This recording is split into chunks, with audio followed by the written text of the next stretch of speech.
দর্শক, গঙ্গাচড়ায় তিস্তা নদীর পানি কমতে শুরু করলেও কমেনি দুর্ভোগ। পানি নেমে যাওয়ার সঙ্গে সঙ্গে তীব্র হয়েছে নদী ভাঙন। আর এ নিয়ে সবশেষ পরিস্থিতি জানাচ্ছেন আমাদের সহকর্মী সুজন আহমদ।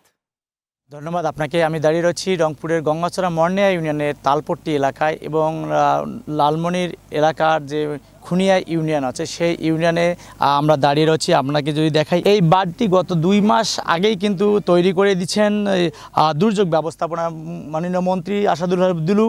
আমরা এই বাঁধটি তৈরি করার কারণে দুই জেলার 2 ইউনিয়নের মানুষ কিন্তু শান্তিতে রয়েছিল, কিন্তু হঠাৎ করে উজানের পানির ঢলেই কিন্তু এই রাস্তাটি দুর্ভোগের সৃষ্টি হয় এবং প্রায় 150 মিটার বাঁধটি কিন্তু ভেঙে যায়। এই ভেঙে যাওয়ার কারণে কিন্তু এর পাশেই কিন্তু 2টি ইউনিয়ন রয়েছে, সেই ইউনিয়নে 2টি স্কুল রয়েছে, সেই স্কুলও কিন্তু ভাঙার, এই বাঁধটি যদি ভেঙে যায় তাহলে কিন্তু তারা অনেক দুর্ভোগে পড়বে বলে তারা জানিয়েছে। আমাদের কাছে এই স্থানীয় লোক আছে, আমরা জানতে চাবো আসলে এই বাঁধটি ভেঙে গেলে কি ক্ষতির সম্মুখীন হতে পারে, একটু বলবেন?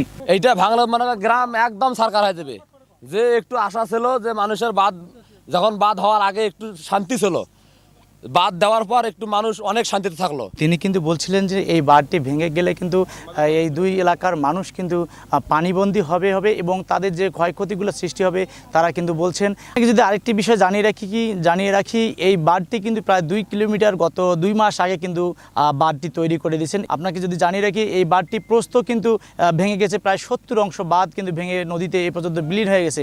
আরেকটি বিষয় যদি জানিয়ে রাখি, এই বাঁধটি রক্ষার জন্য কিন্তু পানি উন্নয়ন বোর্ড প্রায় 6000 জিও ব্যাগ এখানে সাময়িকভাবে দিয়েছেন। সেই 6000 ব্যাগের মধ্যেই কিন্তু বর্তমানে 1700 ব্যাগ পানিতে এ পর্যন্ত ফেলানো হয়েছে, আর বাকি ব্যাগ তো প্রস্তুতি চলছে বলে আমরা দেখতে পাচ্ছি।